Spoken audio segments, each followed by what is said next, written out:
I'm Wesley Sean Malik Williams, a 29-year-old trans man from Memphis, Tennessee.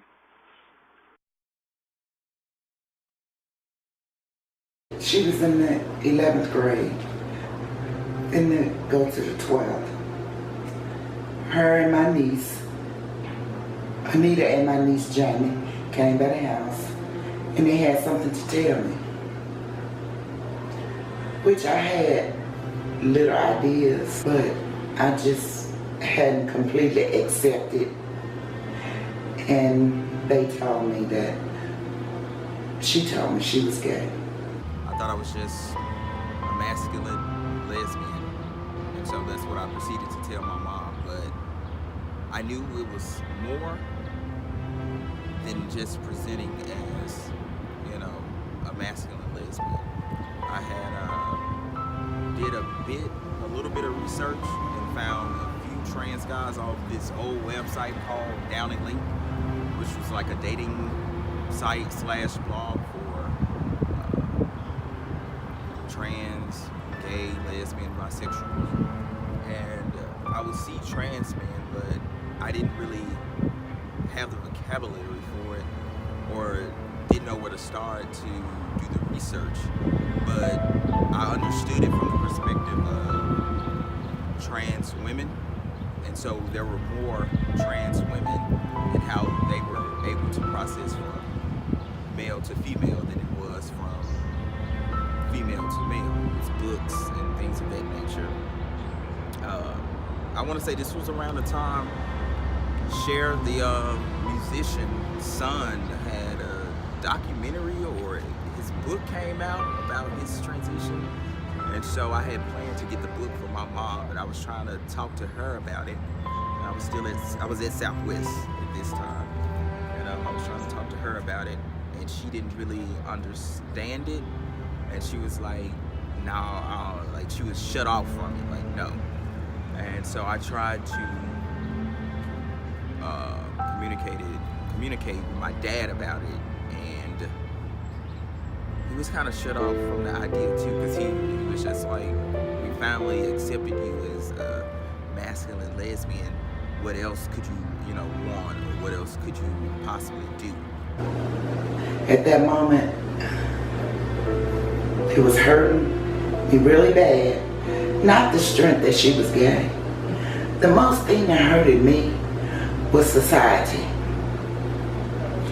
I was like, okay, I can't protect my baby no more from people, that say things, hurting things. Oh God, just help me. And then it was like, okay, this day, it was like I buried my daughter and gained a son. But it's just like you're going through the motions of really burying someone that you love. I accepted it, but it was so hard to accept that what others thought of him at the time. And I used to say mean things sometimes, but that was just trying to get through what I was feeling too. And it's not like you're going to change overnight. You're not. It's going to take a minute. It's going to take some time for you to change your point of view. He said, I'm going to transition, so I know the family might not accept me. I said, that's okay. I do. I got your back regardless. I'm going to always be here for you. And so when he went to Knoxville to go to school, that's when he really transitioned. But I believe that's why he left, to transition. And then he started sending me pictures and different things. Did not leave me out. Let me know when he was having a breast surgery. Transitioning. Let me know about his beard.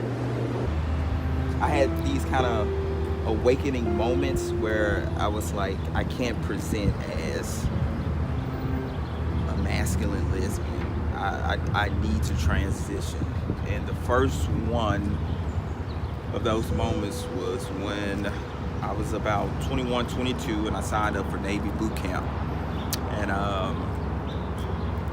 we were going through the process of doing uniforms, and I thought we all got the same uniform, so I thought it was just going to be like a unisex thing, and we're going to be good to go. But that didn't happen at all. For the women's dress blues, it was a skirt and like these really feminine form-fitting dress pants, and I remember just going into the restroom crying because I was like, this isn't, I didn't feel comfortable in that outfit. Like all the rest of the girls were happy and they looked nice in what they were wearing, and I was just depressed. And then we got the swimsuits, and I was like, God, I don't want to be in this for the rest of my life. President Trump making that decision very late last night, announcing at the very hours before a deadline that most transgender troops would no longer be able to serve in the military. I think it was pretty shitty, because who's ever willing to serve should be able to serve regardless of gender or sexuality. Far too often, to be a transgender person in the United States of America means that you are under attack. But in the face of all that, we are a resilient people.